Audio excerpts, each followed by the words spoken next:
Thank you very much for joining us on the Photo Flunky Show, episode 85.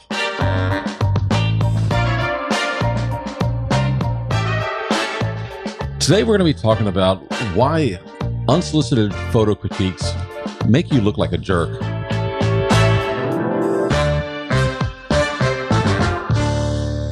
Hi, my name is William Beem, and I never give unsolicited photo critiques. We know better.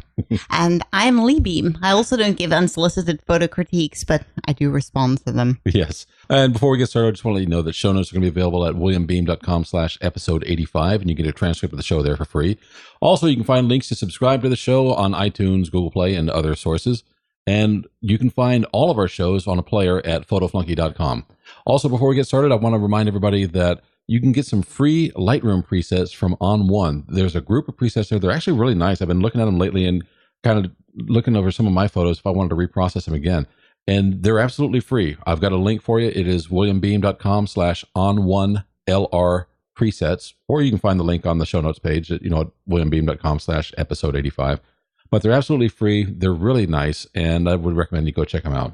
Here's where this little topic came up from. About a month ago, I was in a Facebook group, and someone posted up a blog post that he'd written, and it was called "Photographers Should Be Criticized." And I'll put a link to the post in the show notes. But really, the notion that he had in the discussion was, if you post something online, you are subjecting your work for public critique. And honestly, I don't agree with this premise at all. I think if you post something online you're sharing, you're not necessarily submitting it for other people to critique it. I agree. If I post a picture, a family picture, a snapshot that I took of, our family at a barbecue, and someone starts to give a professional, what they deem to be a professional critique on my photo, I will make them wish that they'd never seen it. Well, his premise is that you improve as a photographer if people are out there giving you, reviewing your photo and telling you what's wrong with it. And he was quite honestly saying, you need to be brutal. You need to go out there and just kind of rip everything apart.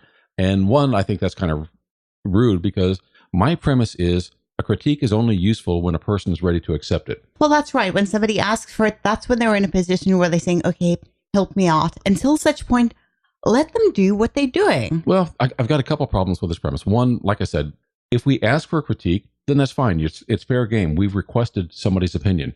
And there are polite ways to give a critique rather than ripping somebody apart. So I don't really agree with the fact that it must be brutal. I don't either. A critique is a useful method to learn and grow. I mean, I've had my share of critiques, and I've had some very good critiques. I've had some that were really not helpful to me at all. Not everybody is as good at critiquing as others. But here's the problem that I've really got with it. Who appointed him police of the internet, or anyone else for that matter, to go off and just start ripping apart someone's photos without a request for it? I think the other thing is I'd be curious to see if he would take that and extend it to other areas of his life. So, for example, if he had a little toddler, would he see whipping, lashing, and screaming at the child and breaking their spirit as constructive? Or would he maybe see getting better results by focusing on the positives and then correcting them by showing them? We could go anywhere from here, but it comes down to basic character. Well, let's put it another way, and this is going to be harsh, but let's say that, again, you walk up to the guy and he's got a toddler. Instead of him insulting the toddler, why don't we just feel comfortable insulting him? It's like, man, you're raising your kid wrong. Look at those ugly clothes. That's an ugly kid, or something along those lines. Yeah. It's like, I know it's your creation, but you really screwed that up. Go try it again. I think, and that's horrible. Why I said characters, like that was a good example to give. It just wouldn't enter my mind to think about that. Who thinks stuff like that? So why should it not apply to photography or anything else for that matter? Criticism is constructive when it is wanted, ready to be received, and when you're giving it to be helpful. Brutal criticism is never helpful. If somebody is brutal with the way that they lash things out, there is never an intent to help. There is actually an intent to elevate that person. They want to appear as superior. So to me, it's self-satisfying efforts. Well, and I don't appreciate that. That becomes selfish. That is actually about them and not about helping you. That was kind of the impression that I got. And a lot of other people who were giving feedback on the Facebook post were kind of saying similar things like, one, who are you to criticize my work? Two, I've looked at your work and trust me, I'm remaining silent. Yeah. and that one actually got some comments. But three, there is nothing useful about being blasted. And those are the words that he used in his post. Like, it must be scathing. You have to be blasted by your criticism. And I thought, no, you really don't. And I'm basing this off of some of the good criticism that I've received. So, for example, I've gone to a couple of workshops that were hosted by Joe McNally. And I've mentioned before, he is a master at giving constructive criticism. Yes. He knows his photography inside and out, and he's sharing his wisdom and helping his students along the way. I remember I was always a little bit apprehensive, when I submit my photos. And I think a lot of the other people were as well. But you know what? Even if you have a photo that he would say, I would do this another way, he gives you something that make you feel good on the way out. You've learned something from it. It's not necessarily like he looks at it and says, man, that really sucks.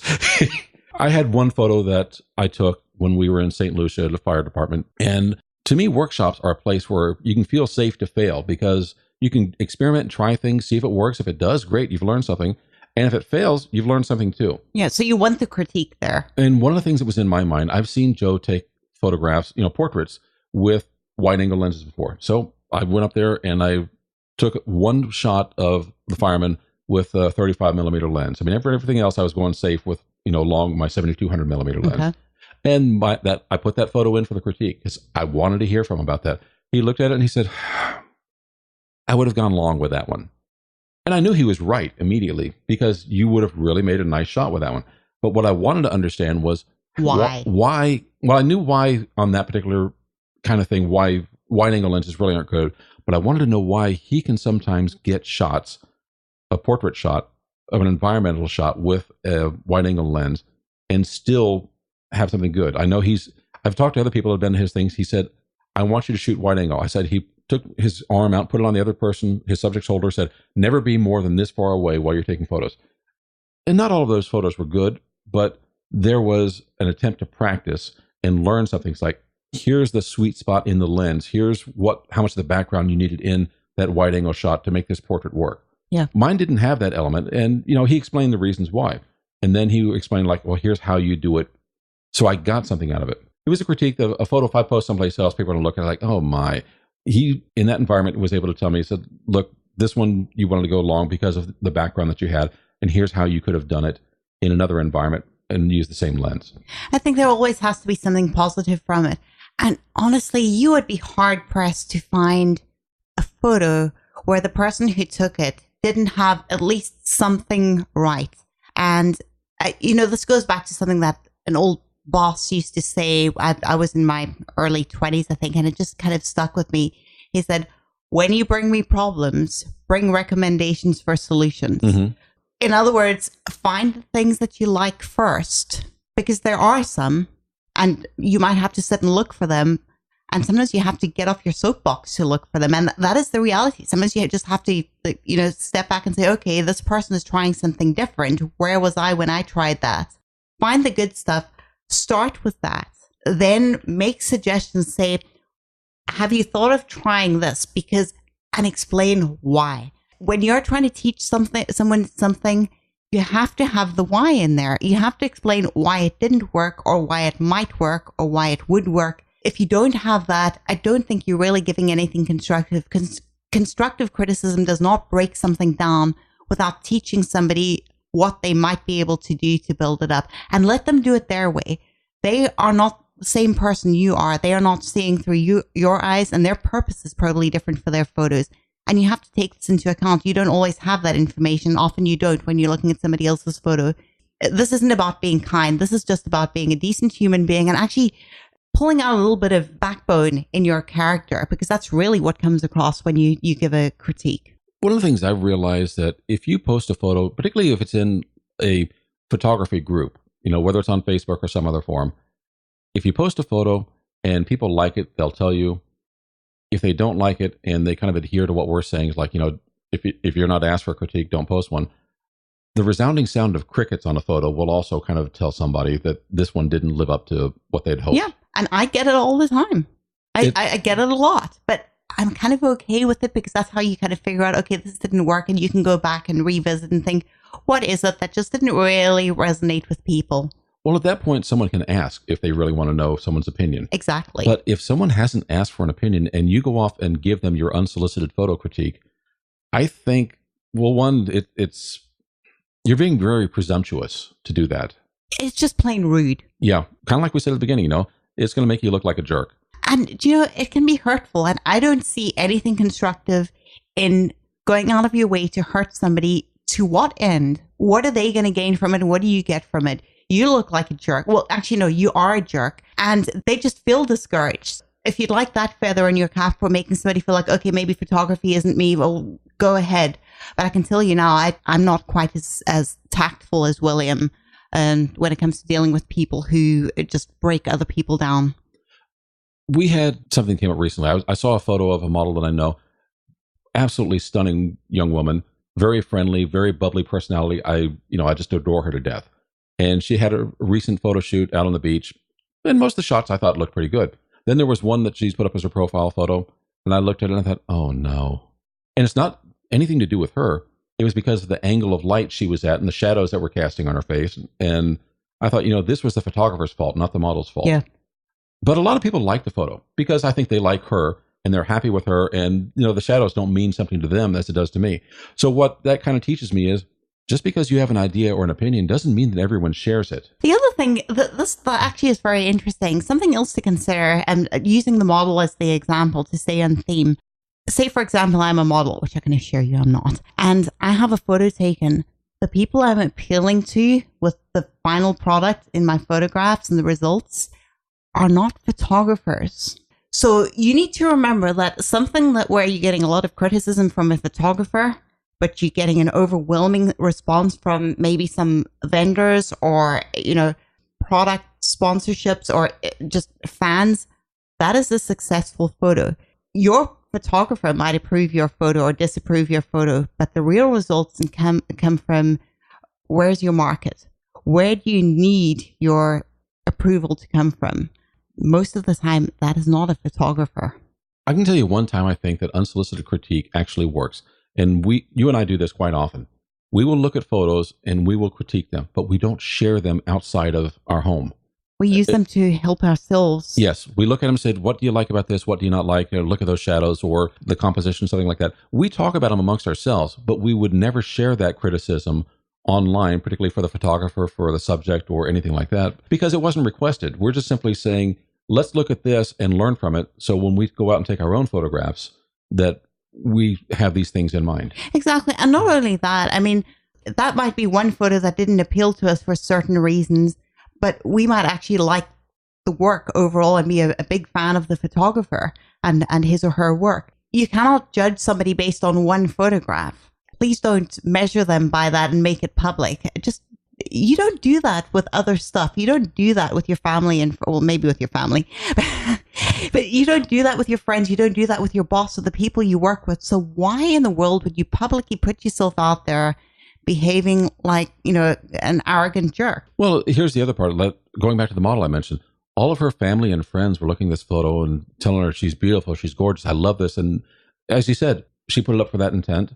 She's very happy with it. Imagine what a jerk I'd look like. Like, man, what happened with those shadows there? It's like. But here's another thing. That was her profile photo.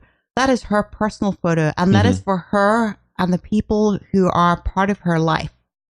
And so this is not up for professional critique. No, and honestly, the shadows were something that I'm nitpicking on for what I would or wouldn't do. It doesn't mean that the photo didn't work. Like I said, it shows her. She's a beautiful young woman. Her friends and family are quite happy with it. Who am I to go out there and pass my judgment about one little nit on that photo? And again, maybe it doesn't work for the purpose for which you take photos, and it worked for her for whatever she's going to use that photo for. Exactly. And it's the same thing with some of the photography that you do for like your running community and group. The stuff that you do there sometimes is funny. I know. And just to give you an example, she did a short video one time after she came back from a run, and her shirt was soaking wet. It's Florida. It was like 98% humidity. It was like 80 degrees at 4:30 in the morning. Yeah. But the video was like a second long of her dropping the shirt and hearing it splat on the concrete. And next thing you know, she's got a bunch of people that are making copycat videos. Yeah, and tagging me in. Well, it was called The Sound of Summer. It was The Sound of Florida Summer or something like that. I don't even remember. I didn't even think. It was just in the moment. It was there for the community. There was nothing professional about that. Imagine if someone had come along and critiqued that photo or that short video. Oh, that would have been so much fun for me. It's like, there's no story there. Sure there is. It's hot and I'm sweaty. Do you have comprehension problems? Yes. I guess I want to get back to our main point is there are a number of reasons why people put photos up. If they ask for a request, please be polite and courteous and try to help them understand why you would do something differently or what you would recommend that they do the next time or something of that nature. And if you get a comment on one of your photos, my advice is really simple. Don't feed the trolls. If you engage with them, you're just going to end up with a long, drawn-out argument that serves nobody. Nobody's going to win, and it doesn't change a thing. They're not going to be helpful to you. They're just bickering. My advice, don't feed the trolls. Just let them go. And if you want to, delete the comment. Yeah, you can do that too, but it's never as much fun to delete the comment as it is to put a little thanks and a smiley face or a wink or something on the end. You don't use those emojis. I don't use emojis. If I'll leave the comment there and I'll ignore it. And that's kind of my way of letting you know. It's like, I didn't really care for that. Yeah.